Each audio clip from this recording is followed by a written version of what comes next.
Hi పిల్లలు, ఎలా ఉన్నారు? ఒకసారి ఒక కుక్క ఒక పెద్ద మాంసం ముక్క పట్టుకుని వస్తోంది.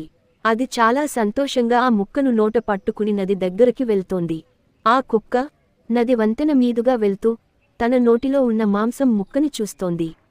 అది మనసులో అనుకుంటోంది, ఇంకో పెద్ద ముక్క ఉంటే బాగుంటుంది అని.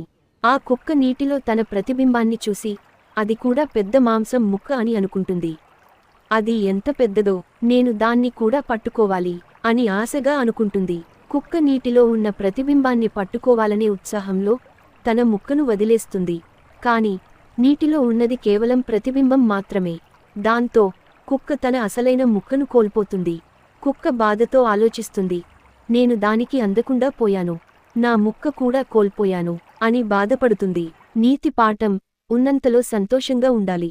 ఎక్కువ కోసం ఆశపడితే చేతిలో ఉన్నదాన్ని కూడా కోల్పోయే ప్రమాదం